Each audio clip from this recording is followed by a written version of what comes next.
c'est le service. Jésus a lavé les pieds de ses disciples. Il leur a rendu service. Donc le service dont le président Paul Biya rend aux Camerounais depuis des années, avec abnégation, avec pondération, avec une sagesse inégalable, traduit cette grandeur-là. C'est-à-dire que d'un homme qui ne renonce pas, d'un homme qui n'abandonne pas, d'un capitaine qui reste aux côtés de ses passagers, quelle qu'en soit la tempête, pour leur rassurer qu'ils arriveront à bon port de façon sereine. Maintenant, la grandeur, à quoi est-ce que renvoie l'espérance? Autant pour nous, l'espérance maintenant renvoie non pas à une illusion à venir, parce que nous voulons distinguer ici l'espoir et l'espérance. L'espoir a une vision de court terme, c'est-à-dire qu'elle peut se situer dans un temps réduit. Mais l'espérance se définit à long terme.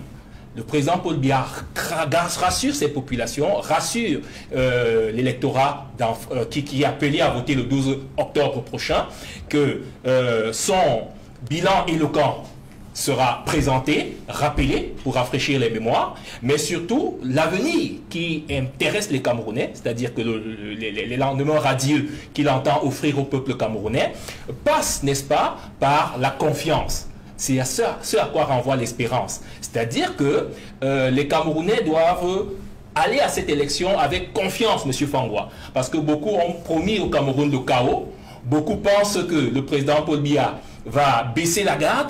Non, il est arrivé aux affaires de manière pacifique, M. Fangwa, et il partira, le moment venu, de façon pacifique. Il n'y aura pas une instabilité au Cameroun, il n'y aura pas une obtention du pouvoir par la force, ou alors par l'insurrection, ou par toute forme d'intervention, parce que le président Paul Biya, comme on arrive au pouvoir, c'est de cette manière qu'on s'en va. Les Camerounais ont donc à ne pas avoir peur du lendemain, parce que l'espérance dont il est question, c'est la confiance en des lendemains radieux.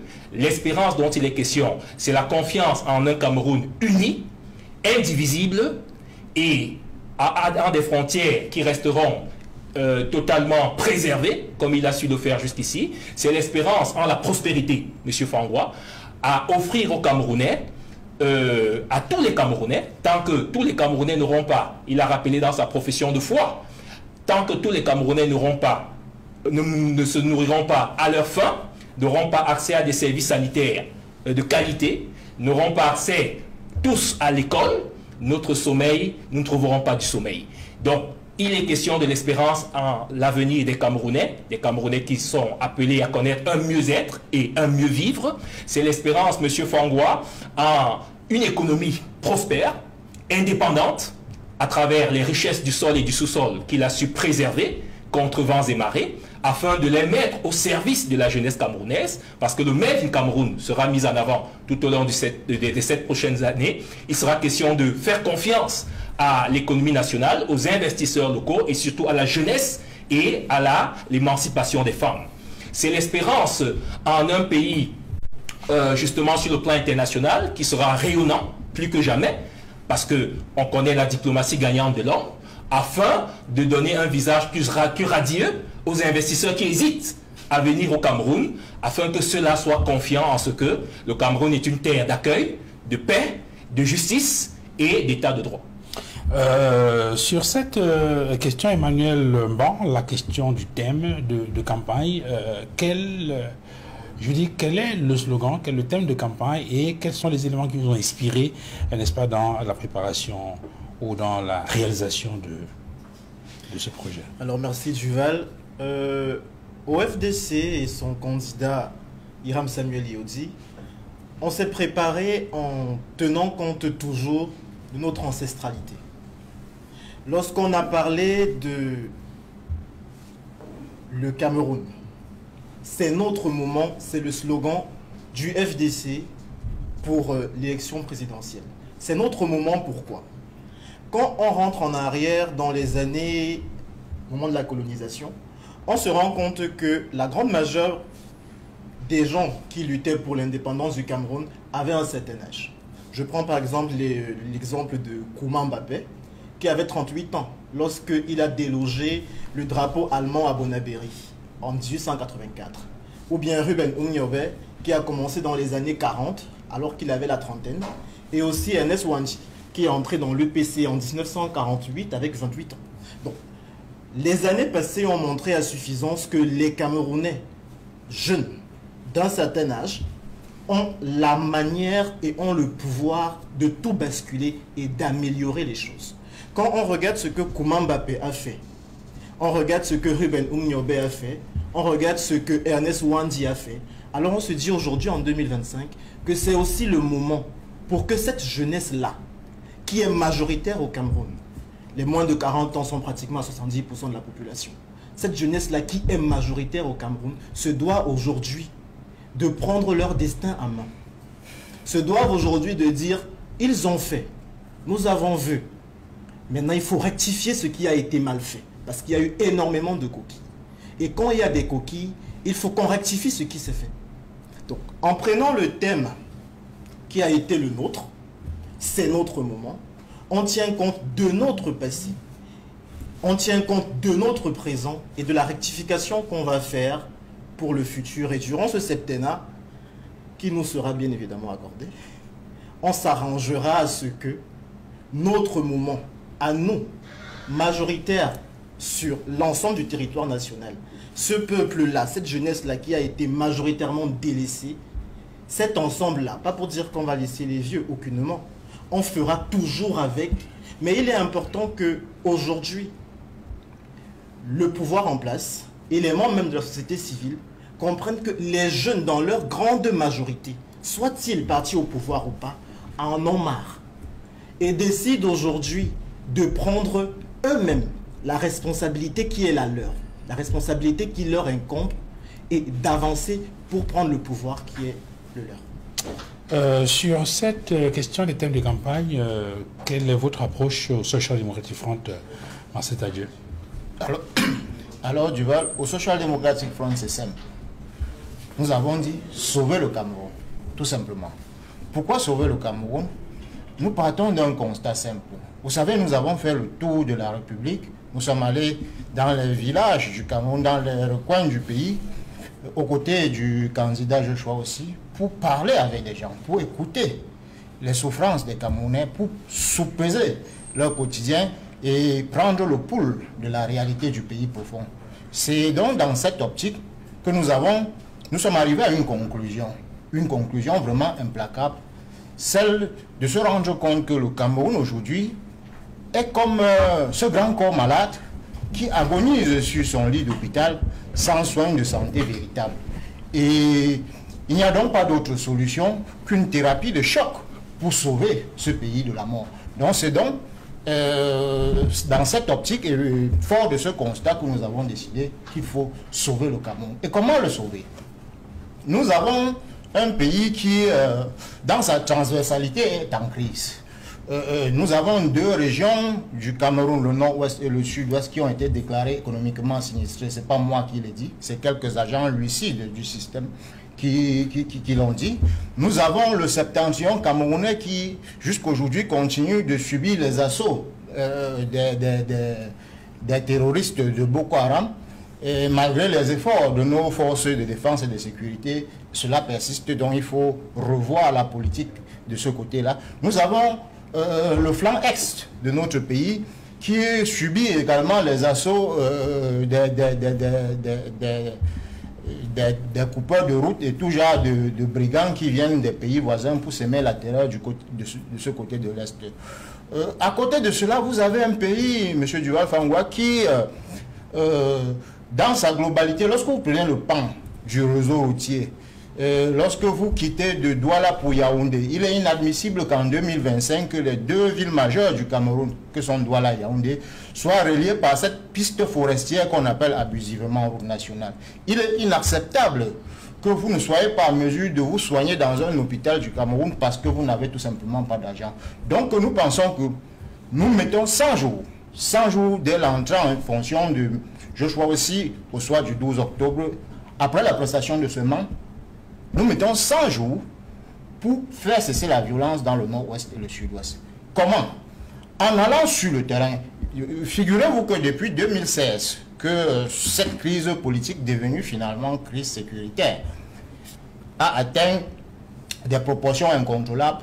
M. Biya, qui est le président de la République et par ailleurs chef suprême des forces armées, n'a jamais daigné faire un seul tour du côté du nord-ouest ou du sud-ouest pour parler à ses compatriotes, pour les consoler et pour essayer de trouver des voies et moyens pour pouvoir sortir de cette crise. Eh bien, nous proposons au Social Democratic Front qu'à la prise de pouvoir, en octobre, à partir de novembre, après la prestation de serment, nous allons mettre 100 jours pour aller au contact de ces compatriotes qui souffrent, leur parler, leur tendre la main et les sortir de la brousse pour ceux qui y sont.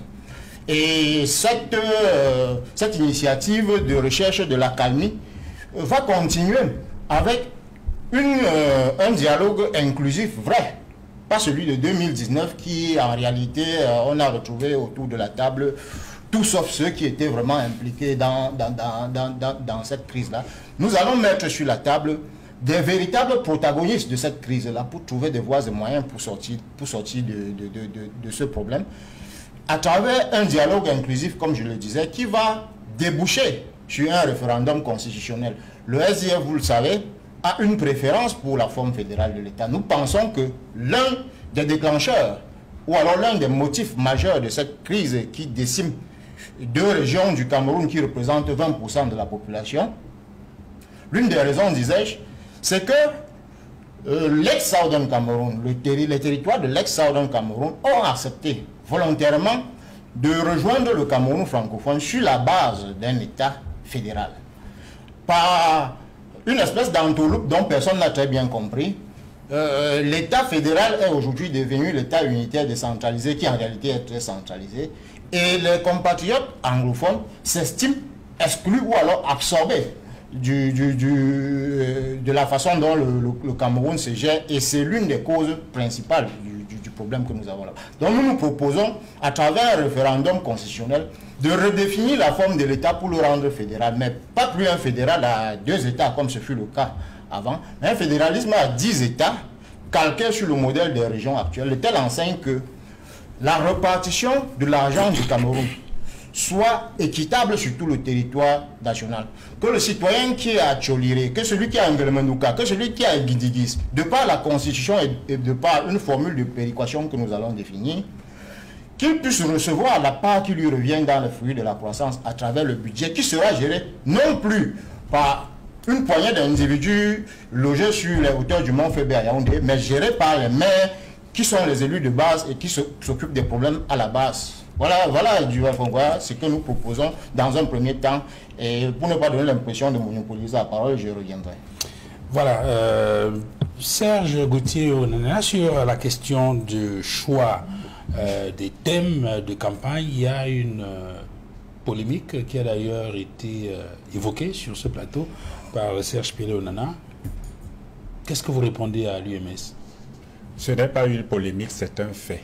Depuis le début, pendant la période de la pré-campagne, nous avons clairement dévoilé notre thème, le candidat du peuple et de l'espérance. C'est-à-dire que dans une société et dans un pays qui est en crise aujourd'hui, dans lequel la jeunesse est devenue, la vieillesse est devenue le fer de lance de la nation et non pas la vieillesse, et il y a des indicateurs pour cela. Le président du Sénat a plus de 80 ans, celui de l'Assemblée nationale est un vieillard, celui de la Cour constitutionnelle est un vieillard. Toutes les grandes autorités qui sont dans les sphères de décision majeures ne sont pas jeunes.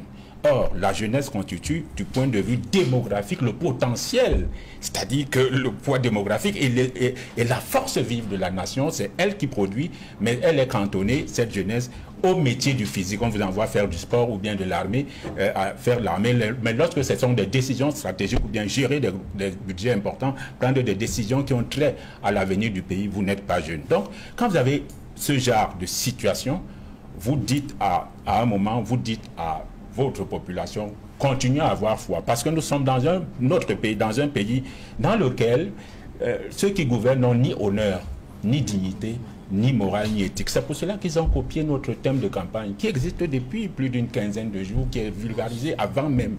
Nous avons commencé à le vulgariser avant, pendant la pré-campagne. Monsieur Fangwa, sur le plan logique et sur le plan de la cohérence, monsieur le ministre Joseph Ouna, à qui je dis bonjour, nous invitait au bon sens. Eh bien, nous voulait nous donner des cours de français, alors que dans son parti, le meilleur stylisticien, celui qui enseigne le français ou un expert du français, c'est le ministre de la Communication. Nous sommes surpris que c'est le secrétaire général adjoint qui est informaticien, qui a envie de donner des cours de français à des gens, des journalistes, parce que notre équipe de campagne est en majorité faite des journalistes, c'est-à-dire des manipulateurs de la langue. Alors, interrogeons dans le bon sens. Monsieur Fangwa, vous avez un slogan de campagne qui s'appelait « Les grandes ambitions ». Quand vous quittez de grandes ambitions, vous passez aux grandes réalisations. C'est-à-dire que vous étiez ambitieux, vous réalisez. Après, vous dites « grande opportunité ». Quelle est la suite logique quand on est passé des grandes ambitions aux grandes réalisations, puis aux grandes opportunités? C'est les grandes réjouissances. Oui, parce qu'on avait de l'ambition, on a réalisé, on a développé, exploité toutes les opportunités nécessaires, on doit se réjouir. Mais vous invitez aux gens à l'espérance. Nous, à l'UMS, nous avons le droit et l'obligation de proposer aux autres l'espérance, parce que les gens n'ont plus foi en ce qu'ils vivent, en ce qu'ils subissent. Le Cameroun, c'est 8 millions de pauvres en 2026, d'après un rapport de la Banque mondiale, M. Fangwa.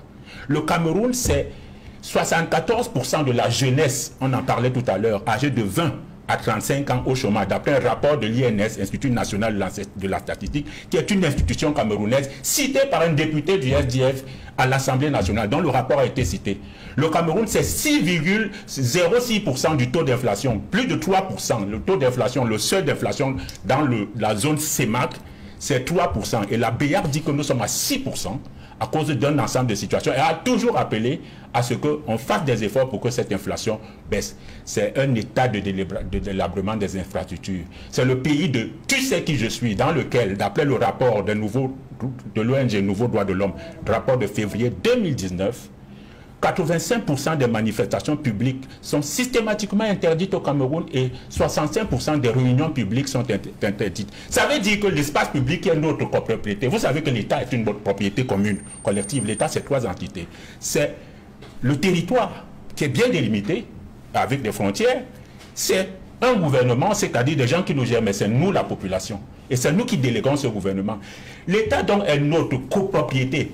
Avec le système gouvernant actuel, ils ont tellement créé des frustrations avec la restriction des libertés que je viens d'évoquer, que occuper l'espace public qui devait être une norme aujourd'hui, avoir une autorisation à l'occuper est devenu un écart. Les gens ont donc perdu à la fois la confiance aux institutions, mais également aux autorités, parce qu'elles ne prennent pas les autorités comme des partenaires de la cohabitation et de la cohésion nationale, mais comme des adversaires et des bourreaux qui les écrasent, les traquent. Et c'est pour cela que nous, à l'UMS, on vient avec une voix médiane. La voix du leadership des résultats, pas des actes, pas des paroles, mais des actes concrets. C'est ça notre philosophie. Nous sortons des discours idéologiques creux où on vient vous raconter des choses pompeuses. Prenons des exemples concrets. Dans ce pays, le train de vie de l'État est exorbitant. Un exemple concret, nous avons un pays budgétivore en termes de fonctionnement, budget de fonctionnement. 70% du fonctionnement de notre budget va au fonctionnement et 30% à l'investissement. Nous avions une prévision budgétaire de 7 317 milliards. En novembre 2024, le budget a été adopté. Nous avons déjà fait des emprunts de plus de 1000 milliards. Nous sommes donc à un budget de plus de 8 000 milliards. Monsieur Fangwa, sur les 8 000 milliards qui sont là, 70% c'est pour payer les salaires, payer les frais d'émission, acheter le véhicule, les carburants, et manger et boire. 30% de ce budget est consacré à l'investissement. Et d'après le rapport du MINEPAD, d'une direction au MINEPAD, ils peuvent fouiller, c'est eux qui donnent leur propre rapport. Depuis 4 ans, le Cameroun n'a jamais atteint 65% du taux de réalisation du budget d'investissement. C'est-à-dire que sur les 7 000 milliards, on n'a plus 30% pour construire. Quand on dit investissement, c'est construire votre salle de classe, la route, l'électricité, le pont ou le barrage, ou je ne sais pas moi quoi. C'est ça qu'on appelle investir. Et donc, pendant que le budget de fonctionnement le consomme, tout est consommé, on ajoute même Parce que je tiens à vous rappeler que concernant par exemple les missions, le Cameroun est le seul pays dans lequel la loi dit que le seuil des missions est de 100 jours l'an, mais le Conseil supérieur de l'État a fait une étude et une enquête dans laquelle il y a des gens, des Camerounais qui ont osé avoir 600 jours de mission, c'est-à-dire 2 fois le nombre de l'année. Je ne sais pas s'ils faisaient 2 missions par jour. Parce que si l'année c'est 365 jours, les gens ont 600. Donc, quand on parle de réduction du train de vie de l'État, parce que on va vous parler tout au long de cette campagne, il faut aller chercher l'argent ailleurs. Nous devons nous emprunter l'argent, non. Première mesure, une réforme budgétaire est nécessaire pour réduire le train de l'État. Augmenter l'assiette de l'investissement et réduire l'assiette du fonctionnement. Cas concret, M. Fangwa. Le président du Sénat, on a vu une facture circuler où on montrait que son achat véhicule, c'était 100 millions. Monsieur Fangwa, avec 40 millions, nous sommes à Douala. Est-ce que vous n'avez pas le même... Parce que le véhicule, c'est quoi? Un outil de service qui vous donne le confort, qui vous permet d'arriver à temps à votre lieu de travail et permet d'éviter les obstacles en fonction de sa nature. C'est-à-dire si c'est par exemple un 4x4. Est-ce qu'avec 40 millions, on n'a pas un véhicule du même confort où notre haut responsable du Sénat a la clim, a un fauteuil en cuir, arrive à temps et puis le véhicule est rutilant? Donc, qu'est-ce qui peut expliquer qu'on se retrouve avec des ministres qui ont des véhicules de 80 millions dans un pays endetté, alors qu'avec 40 millions, ils ont le même confort? Réduction du train de vie de l'État. Je prends encore le propre rapport. Dernière commission du contrôle du budget financier de l'État. 147 milliards ont été distraits par tous les gestionnaires. Monsieur Fangwa, lorsqu'il y avait la session du contrôle budgétaire, 147 milliards, parce qu'on n'a pas contrôlé les gens. 151 PCA et directeurs généraux d'entreprises publiques, d'établissements parapublics sont hors loi. Monsieur Fangwa, vous savez que lorsque vous occupez une fonction et qu'on vous laisse là pendant 30 ans, je suis originaire du Mbam.